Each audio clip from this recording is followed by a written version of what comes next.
report from some confused consultant about 2 months ago saying how important it is to have all this wireless technology so the office can get you 24/7 while you're on vacation. I'm thinking, duh, if they can get you, you're not on vacation. That's called telecommuting. Right? Let's call it what it really is. Vacation is recreation. It's supposed to be to recreate, to charge your batteries. It has a label and it's supposed to mean something.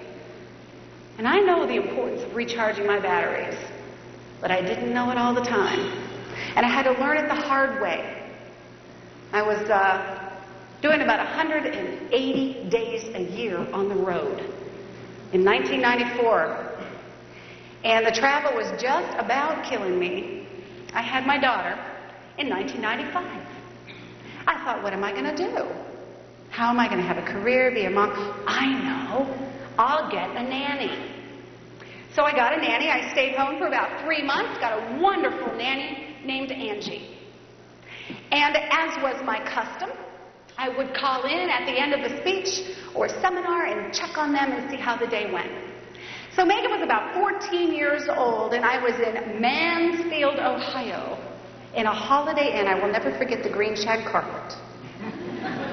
And I called in. I said, "Hi, Angie, it's Laura. How's Megan?" She said, "Oh, Laura, we had a wonderful day today. Megan walked today." And I'm in the Holiday Inn in Mansfield. And I remember dropping the phone and crumpling to a little shriveled heap on the floor and crying my eyes out and saying, what am I doing? What am I doing? I had not stopped to weigh the costs. And you have to ask yourself, are the things that I'm doing in my life and the way that I'm spending my time, do those reflect the things that are really important to me? Mine weren't. So I knew right then I needed to move on. I changed careers. I moved again. I became a single mom. I checked this label and it hadn't been used in a year. Oh, sorry.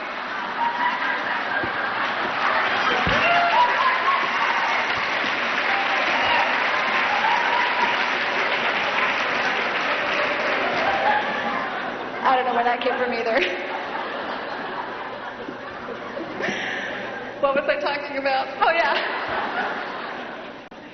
My friends thought I was nuts. My mother thought I was nuts. You know, how are you going to do this? You can't be a single mom. How are you ever going to make any money? And I stopped worrying so much about the quantity of the money that I was making and worried more about the quality of the time that I was spending with Megan. I was still concerned about success, just a different kind of success. And what I've recognized is that we as professionals have so much passion for our work and for our families and personal lives. And that's why I wrote Leave the Office earlier. I want to teach people, it is my passion to show them how to be productive during the day so they get the work done in less time, so they can get earlier and go home to their lives. I really do think you can have both if you move on and you focus on the why. And what's behind the reason that you are being so productive at work? Guess what? You either have to pay now or you have to pay later. And my hope for you is that you don't have to pay later like I did. What are the things that you can change? What are the things that if you keep spending your time the way you're spending it now, you are going to end up with at the end of your life saying, gee, I wish I would have done this. Don't let those things go on. Move on. You know, when you move from one house into another, a lot can go wrong. Things can get damaged, dropped, and lost. And so moving companies have an important document they call the Bill of Lading. It is the contract that specifies the terms and the conditions of your move. It is also your receipt for all of the things that the moving company is hauling in your behalf. And a lot of people don't spend time going through the Bill of Lading because they are in such a hurry to get out of there. But I remember my father double-checking, triple-checking everything on the Bill of Lading. And he used to say to me, sweetheart, anything worth doing is worth doing right. And I don't always agree with that today, but I did back then. And the bill of lading still doesn't offer any guarantees. Things still get dropped, damaged, and lost. There are no guarantees. But what it does provide is peace of mind. It says, I have done everything I can. Have you done everything you can? Has anybody ever had a Krispy Kreme donut? Oh, those are like a religion down here, isn't it? You know, we never used to have Krispy Kreme donuts in Denver, Colorado, where I'm from, till a year ago. The first one opened up in Colorado, 5 minutes from where I live. And I was able to witness the frenzy that ensued. People who were too impatient to wait in line for the microwave were waiting in 3-hour lines. They had to hire off-duty police officers. It was insane, just to patrol the parking lot and the drive-thru. People were driving hours from other cities in Colorado it was nuts. I'm thinking I should do some field research. I didn't really want one. I just needed to do some productivity research. So I waited for a month until the line died down to about a 1-hour wait. And I made my move and I got in line. Well, after you wait for an hour, you're not just going to buy one, right? I bought a whole box and sat there and ate 6 in the car.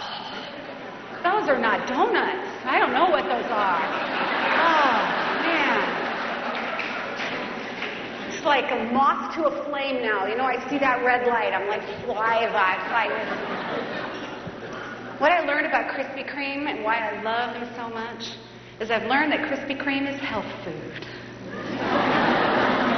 Not personal health. That's like you're fat for a year right there. But emotional health. It's comfort food. People find time to sit in a Krispy Kreme line because it reminds them of happy times, of family, of love, crazy things that we are empty on the inside and we're filling it up with donuts. And I know that if the why is important enough, the how becomes easier. I've moved 40 times in my life. I hated every single one of them, except my last. Because it took me to the new house and the new life that I have now. I've been in my house now 5 years. A record. I have a wonderful husband whom I adore. I have 3 children. James is 2, Johnny's 4. Megan is almost 9.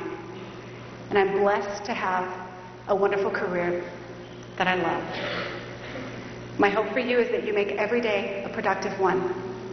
And may your next move be joyous. Thank you.